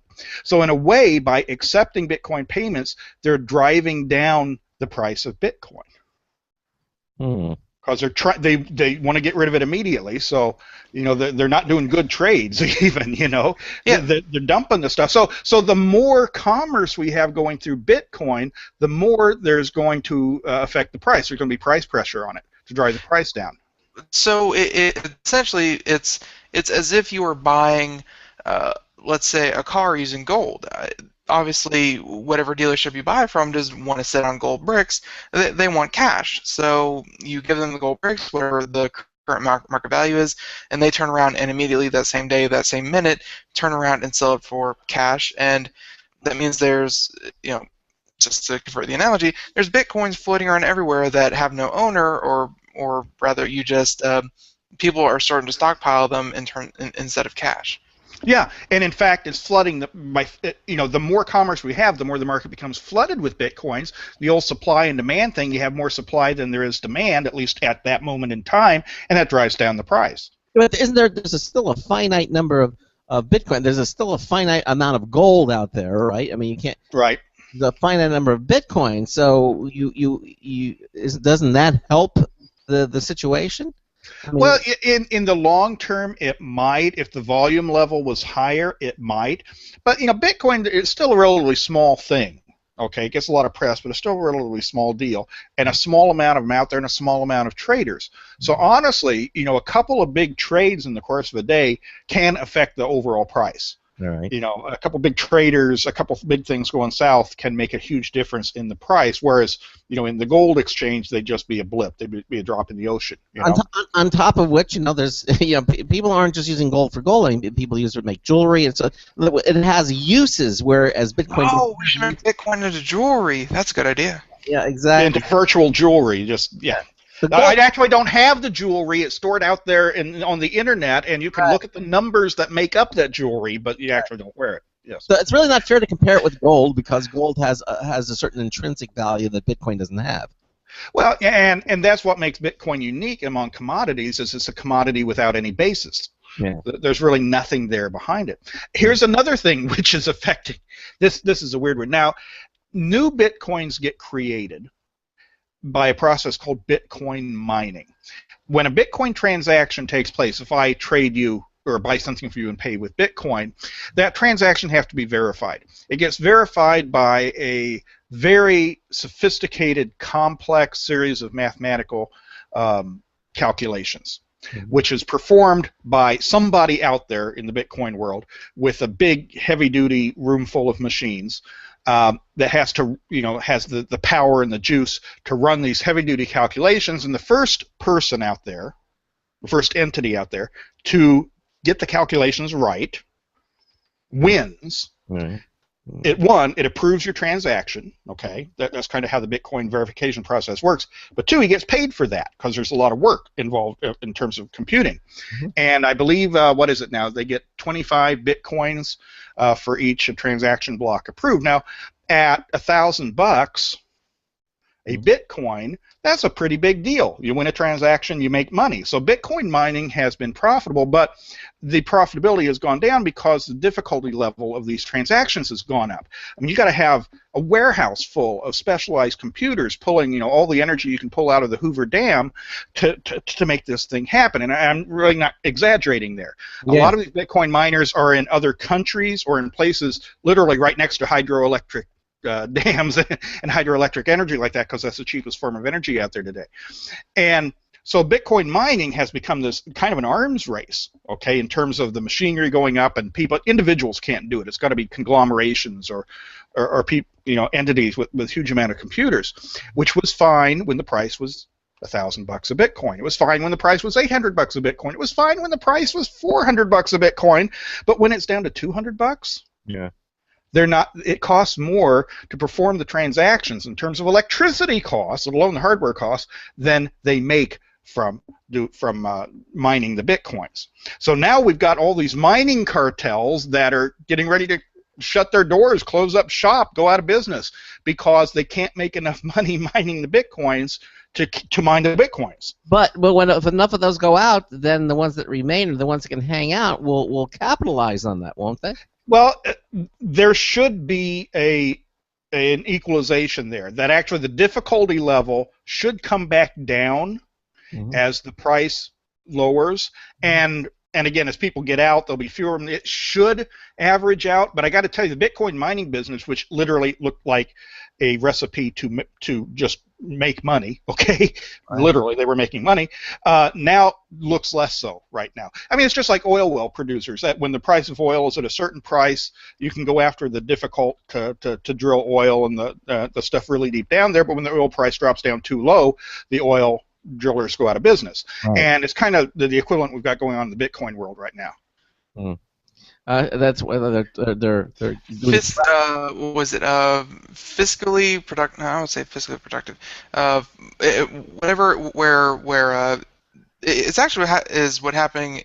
It is what is happening in America right now with all the shale coal prices and stuff like that, and the shale oil, where when oil was up to over $100 a barrel and we were all paying $4 at the pump, it made sense to go find those rocks and bust them apart and find all that oil. Nowadays, now that oil is, or gas is back down to $2 a gallon, they're kind of going out of business. And Russia is going out of business also, because they had a lot of that expensive oil to get out of also. That's a whole nother show, is to talk about that issue. But just and we may be experiencing World War III next month also. So just give everybody a heads up on that. Yeah. We might not be here tomorrow. Listen, we're at the bottom, gentlemen, and so on that note, why don't we take a quick break? When we come back, we're going to have our show reminder winner of the week, because it's Friday and it's the second half of the second hour. You're listening to the Computer America Show on the Boost Radio Network, on the IRN Radio Network, and the Blog Talk Radio Network. Mike Miller is here with us. We're talking about Bitcoin and the future of Bitcoin. We'll hit a little bit about the Internet of Things as well. We'll be back with all of that. Stay with us.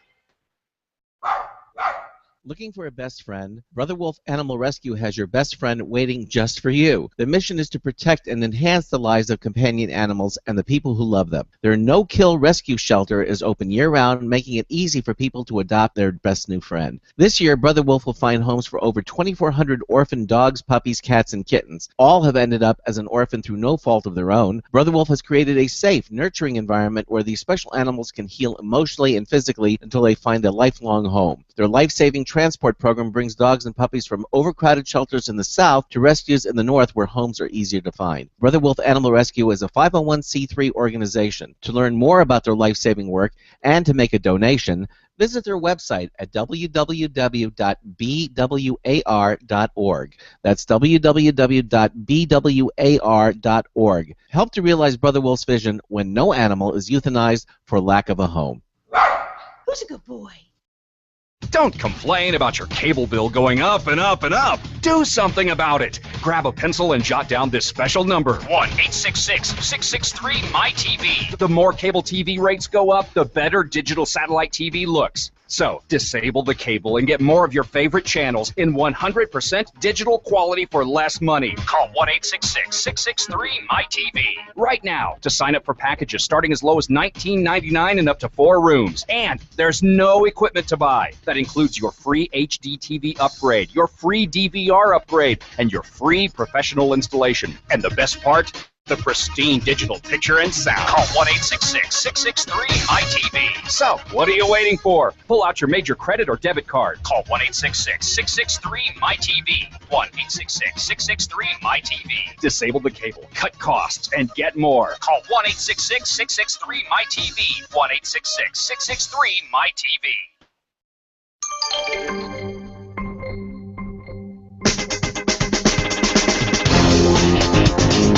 You're just in time. This is Marty Winston with a News Tips Bulletin Review for Computer America. This time, the GE Jasco Wireless Home Camera Monitor. Now, the GE Jasco 2.4 gigahertz wireless color digital home monitoring kit allows one-way color video and two-way audio communication between a small and nimble camera and a 3.5-inch LCD monitor. The color camera can plug in through a wall wart or use 4 AA cells for power. It includes a motion detector, a temperature sensor, a mic, a speaker, and night vision to 20 feet in black and white. The monitor has a docking easel stand that keeps its battery charged, displays the camera video plus date, time, and temperature, allows talkback to the camera, remotely turns the camera's night light on or off, and can even play stored lullaby tunes through the camera's speaker. The camera can also manually or automatically record to a micro SD card, which is not included, and it records that at the monitor. For working at home, it's a way to keep an eye on the infants. At home or in the office, it's a way to keep an eye on the doorstep or lobby or for incoming deliveries. Bottom line, the GE Jasco Wireless Home Camera Monitor extends your hearing and vision to useful places in useful ways. This is Marty Winston with a News Tips Bulletin Review for Computer America.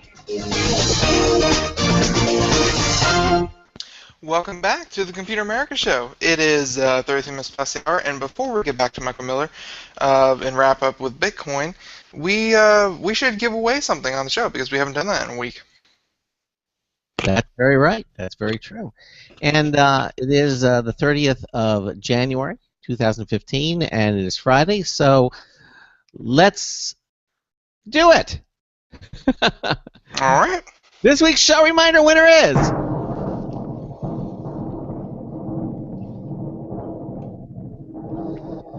Christabel River! Yay! Actually, it's Riviera. Christabella Riviera.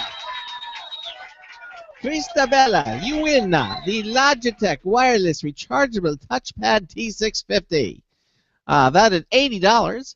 Congratulations to you. You're our show reminder winner of the week. And don't forget that we're going to do it again. Just head over to ComputerAmerica.com and just go to our contest page. It's right under the Interact menu. You'll see all the contests, including the show reminder. You just subscribe to it. It's really simple. You just put your email address, your first and last name. If you're already subscribed, it'll let you know that you're already on. If not, it'll just send you a confirmation email to which you must respond, and then you get our weekly email newsletter delivered fresh into your email inbox every Monday morning at 9 a.m. It's the only publication in the universe where you can see who is going to be on the show for the entire week. We have the whole lineup there, okay? And then from that list of names of all the show reminder subscribers, every Friday from that list of names we draw a winning name to win that Logitech T650 touchpad. So just head over there to ComputerAmerica.com. It costs you nothing, and it costs us whatever great prize we're giving away. So you should do it. Yeah, and also our Logitech contest. We're giving away 3 great prizes. You can register right there. There's no email required. The registration form is right there. All of our contests and everything you do on our contest page are all free. They're all private. We give your information out to no one unless you're a winner, and then we'll give you your contact info so they can mail you your prize. But that's it. So enter in all of our contests. You'll have a lot of fun doing so. And as they say, who knows? You might win something really, really nice. Mike Miller is here with us. It is the last half hour of our Friday night show, And we would, of course, we've been talking about Windows 10. We talked about Bitcoin. Why don't we talk a little bit about, in the remaining time, about the Internet of Things? I understand you're getting a book coming out on that too. Is there any topic where you're not coming out with a book, Mike? Well, I actually am in the middle of revising 3 books for Windows 10 right now. I just shipped, in the past week or two, a new edition of My Facebook for Seniors. So if you got any old farts out, I wanted to call it Facebook for Old Farts. They wouldn't let me do it. But no, actually this book has got the AARP endorsement. My first book to be endorsed by the AARP. Wow. So that's kind of a big deal. But this Internet of Things book is going to be released about the middle of April, April 13th. What a wonderful! I hope that's not a Friday when that one comes out.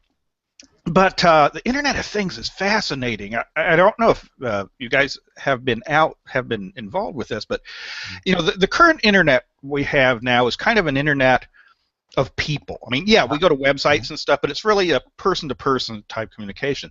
Yep. Well, with the Internet of Things, it is an Internet of things, not of people. So it's really all about devices and sensors and controllers that are, essentially have their own IP address and can talk not just to us people, but to each other, to other things that will presumably produce enough data, enough usable data that can be acted on with some sort of an algorithm or artificial intelligence to, become bigger than the whole is bigger than the sum of its parts.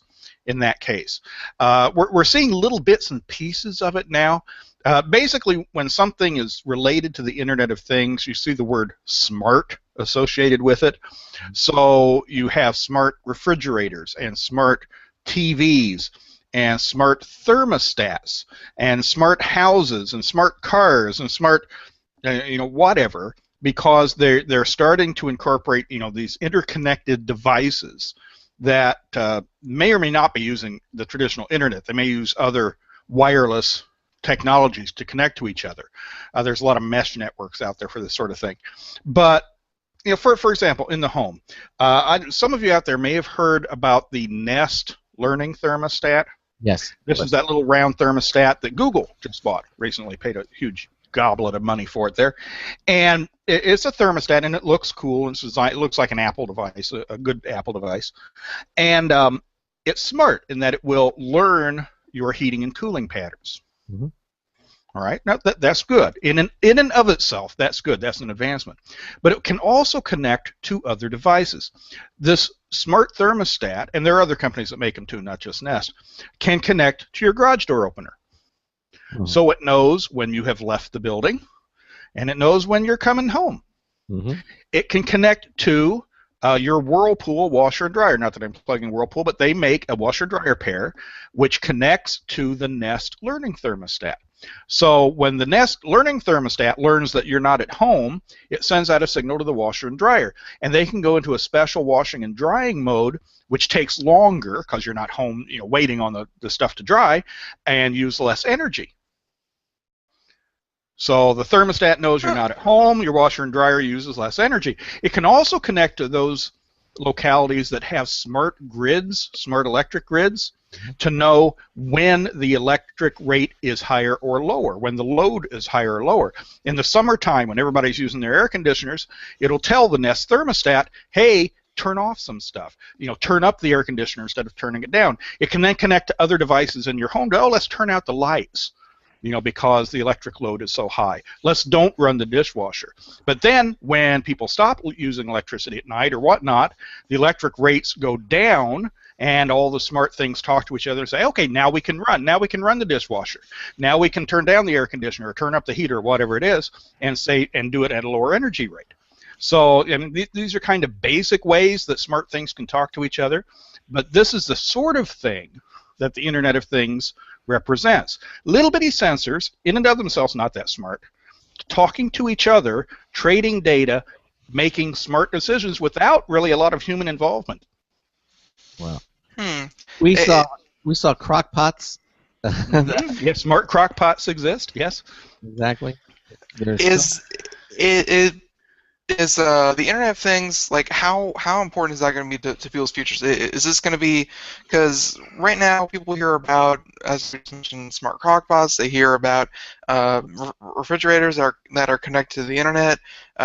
Whatever you have, maybe your car, and last of all, your computer. How important is the Internet of Things going to be to the average person 5 years down the road, 10 years down the road?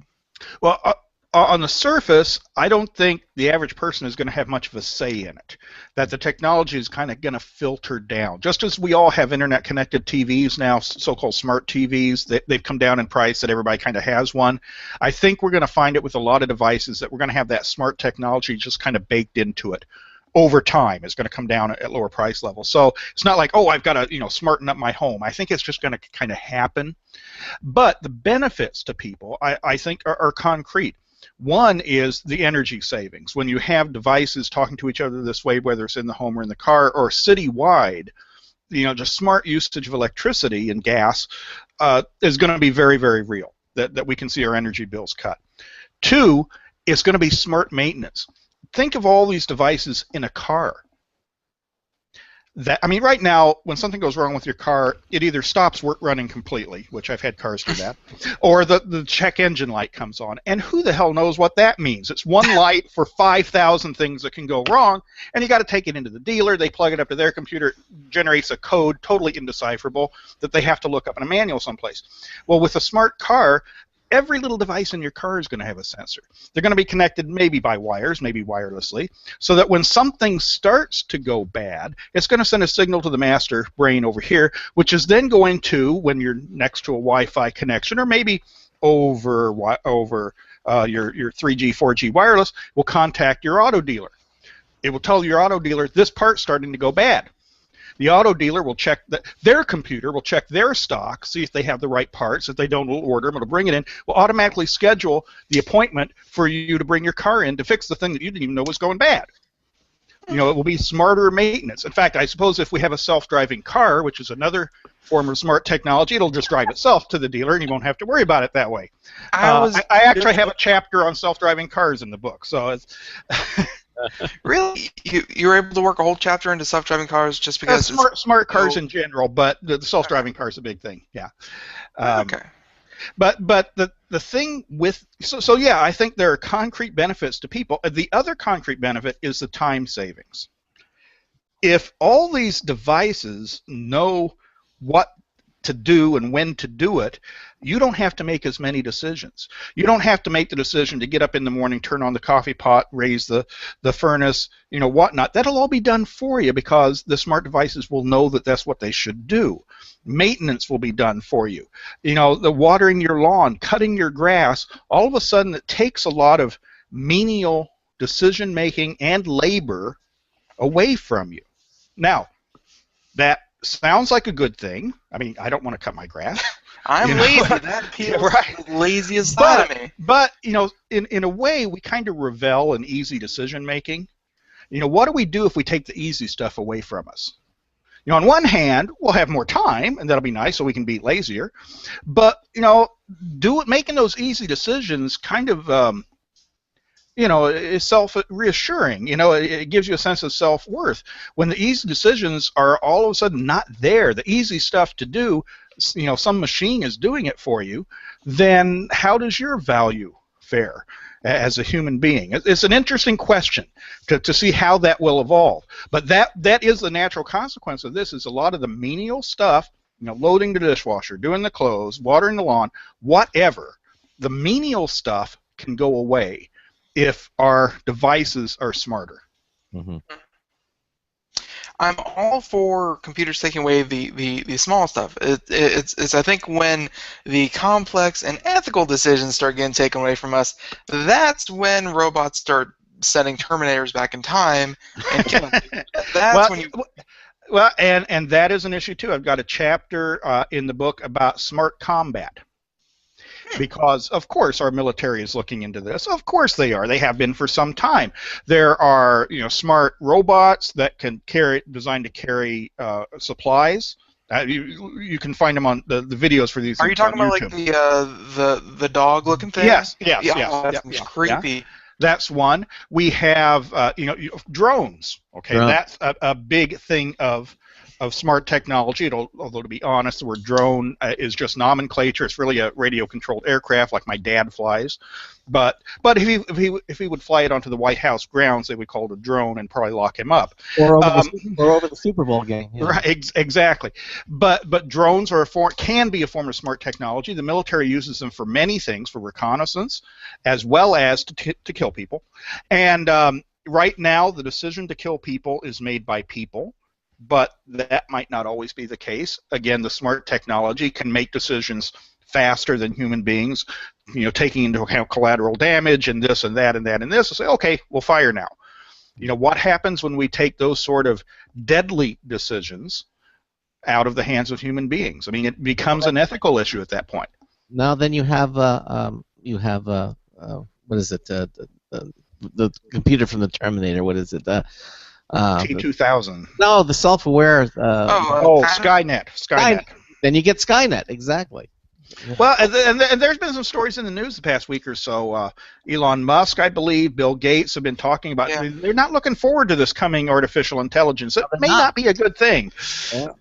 I think we had an article that we didn't get to last night. It was about the military looking into post F-35 fighter jets and their next iteration of the fighter jet, and they mentioned, although of course government military hush hush, that the newest fighter jets coming out are going to have a form of artificial intelligence baked into the to the operating system of the jet. I mean, I'd be surprised if they didn't. I mean, the military's goal on this is cleaner warfare, and by cleaner they mean fewer of our guys hurt and more of the other guys, and more of the guys and not the civilian population. Although that's probably a secondary concern to them. All right, but if we can conduct a war without hurting any of our guys, that's a great thing. So obviously they're going in that direction, whether that's drone aircraft or intelligent fighter craft or hardened battle armor, which is another part of this. I mean, there's all this stuff is going on, and if you're a soldier, that all sounds like good stuff. I mean, you're out there, you don't want to get killed, right? Yeah. But that the more you take the aspect away of, hey, this is a person killing a person, and the more it is, oh, it's just a computer doing its job.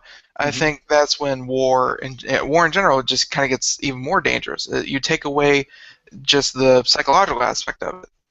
And it doesn't have to be warfare. Take the example of a self-driving car, of which Google and other companies are working on right now. They're going to happen, right? Okay, well, the self-driving car has to have certain algorithms built in. What happens when it approaches a certain type of situation? If there is a person running across the road in front of the car, does the car stop and possibly injure the people inside the car? Or does it swerve out of the way and run into a building? Does it run over the person in front of you because that'll keep the people slow in down, the car? run over, and treat it as a speed bump. Well, if that's the safest thing for the people inside the car, I mean, how do you build that algorithm? Who do you in a situation where somebody is going to get hurt or property damage is going to happen? Who gets hurt? That is that's a wonderful question to pose. I hadn't actually not considered that. I've seen that question posed before on one of these larger sites. I use Reddit, but it's where a whole bunch of people come up and think about it. And the consensus was that if you put a human in the exact same situation, they're either going to veer off the road, hit a building, crash the car, potentially kill themselves, or they're going to hit the person, and the person is potentially going to die, but the people inside are going to be okay. You can program the computer to slam on the brakes and do everything possible to make sure that the damage is minimized, but even if a person was behind the wheel, you'd have the exact same possible outcomes. It's just the computer is going to have to choose whichever one is less. It's very much weighing the benefits, whereas a person is just going on gut instinct. Yes, but how do you program that computer? Do you program it to kill the guy out there, or kill the guy in the car, or to do less property damage, which maybe the insurance company might like? That's an ethical decision before the fact that you have to decide. That's true. I mean, if you come to a point where it's 50-50, that it comes out you're going to kill the person outside or you're going to kill the person inside based upon all the criteria. Who makes the decision which way you go? Someone's got to make that decision to program the computer to make that decision. And maybe that's a user factor that when you get in your car, you can decide to be more deadly or less deadly, or whatever that control is there in your car. Like you got sport suspension and and smooth suspension. Well, we're gonna have to kill the pedestrian or or whatever. Well, let's see. We have the altruistic setting or the selfishness setting. Just turn the knob however you're feeling that particular day. I mean, but we can laugh about that, but that's a very real. That's going to come up. That's going to come up soon when there's self-driving cars. Yeah. I still have the question on self-driving cars. Is let's say a self-driving car does get into an accident, all right, for whatever reason, whatever happens, who's responsible? Is it the person sitting inside the car who wasn't doing any driving but owns the car? Is it the car manufacturer? Is it the contractor who put those systems into the car? I mean, who's responsible when a self-driving car hits something? That's true.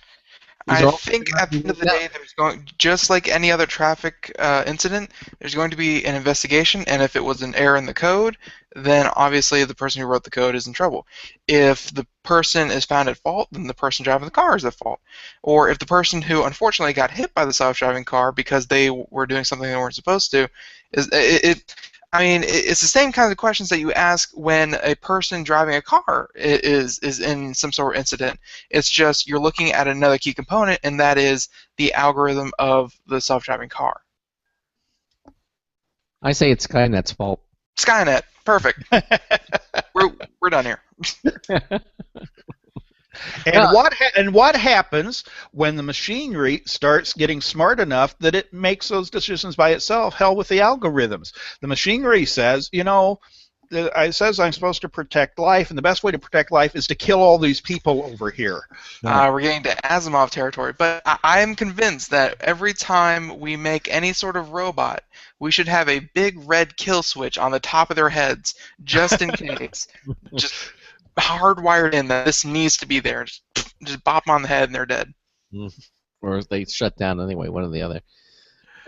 These are all decisions that are going to have to be made. It sounds futuristic. It sounds like, oh well, yeah, I saw a movie with Will Smith involving just this scenario.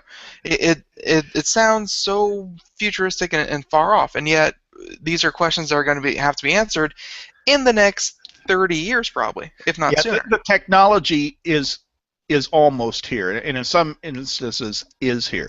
And here's another factor. When you have all these systems connected and they're all online now, you've got privacy issues. All the data collected by your smart clothing and by your smart car, who gets that? Who is your car company going to sell that data to? Or what happens if somebody hacks into it? What if somebody hacks into your smart self-driving car and drives you off a cliff? Or uses you as a human projectile and drives you into the House of Representatives. Look, we can hack anything. You can hack your computer. You think your car is going to have any better security systems in it than we have on a Windows computer today? Probably less, is my guess. That's actually, and that's actually something I'm sure you're going to cover in your book, is that when everything is connected to the internet, everything is there by if whatever device you're using has access to the internet, that means the internet has access to that device. You just created a backdoor for a device that didn't have one before. And unfortunately, what we're seeing at a lot of these trade shows, and even a lot of these technologies are coming out between web-enabled webcams and things like that, they're putting internet connectivity in them at a base level because that's what they're designed to do. But they're not really thinking about security. They're thinking, why would anyone go out looking for? The best example I could think of was this hotel had a huge wine refrigerator just to store all of their wine, and it's connected to the internet so that they could check it whenever they want. They could check the contents, the temperature, the conditions, everything, but there was no security whatsoever to protect it. So anyone could have found the IP address of that wine refrigerator, and they could have hacked it, and they could have changed the temperature, ruined all the wine, everything. There's just no security, it seems like, being thought of on the back end of all these Internet of Things. Real world example. One of the big television manufacturers, I don't remember which one it was, so I'm not going to say its name. Smart TV with a built-in camera, so that you could make gestures to control the TV, right? well, in Europe, somebody hacked into that, so you can actually view the people watching their TV. Wow. Like I'm watching your fan again. You just can't remember. Yeah, because again, it's just a device with an IP address, and these electronics manufacturers aren't even as savvy as Microsoft, which is sad. So they have like zero security behind these things. The addresses are open, and people could get into it as an open hole. Wow. Mike, fix your camera, and we're almost out of time. Tell me about what books are coming out. What are you coming out with next? Obviously. Well, recently released, we have the Ultimate Guide to Bitcoin. We have my Facebook for Seniors. I actually have some video series. If you go to qpublishing.com, there's a whole video series, video tutorials on using the Google Docs and Sheets and slides. There's something else up there also. There's one on doing how-to video tutorials. I've got a video tutorial on how to do video tutorials that you can buy as a video online course. And coming up, the next big book out in April will be the Internet of Things. Wow. And it will talk about all this fun stuff we've been talking about here and more. It's an interesting topic, fascinating topic. Wow. Well, again, the Internet of Things mixed with big data and all the data collection going on, that's going to change the future. Good or bad, it's going to change it very much so in the next 10, 15 years. So. Yeah. And unfortunately, my book is not a smart book. It's just a traditional book. So you can't hack into it. It won't control your lawn sprinklers or anything like that. Yeah. Well, Mike, listen, thanks so much for being with us here tonight. It was a lot of fun, and again, a lot to think about. And of course, we'll see you next month, I think on the 27th of February, the last Friday of the month. And just stay with us to the end. We got the weekend upon us coming up on Monday. We're going to have in the first hour Easy Robot. Is going to be where basically you get this is a company with your own robot. 90 seconds. You can clip and play and design your own robots with just a clip. This is right. This is how robots take over. Yeah, basically, you can share your creations. This is very, very novel. And we're looking forward to having them in on Monday night. Then, of course, on Tuesday, next Monday, on the second hour, excuse me, we're going to have computer and technology news. Of course, that's brought to you by Slimware Utilities, the official optimization software of Computer America. So 60 seconds. So that about wraps it up. Again, congratulations to our show reminder winner,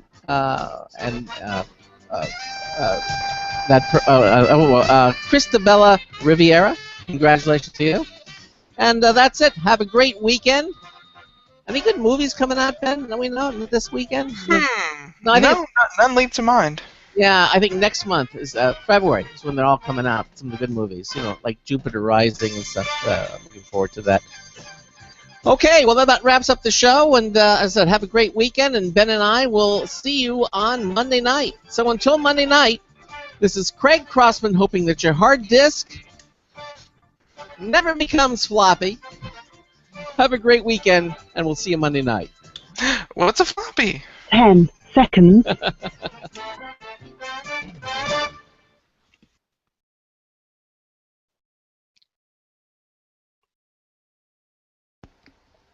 Thank you for using Blog Talk Radio.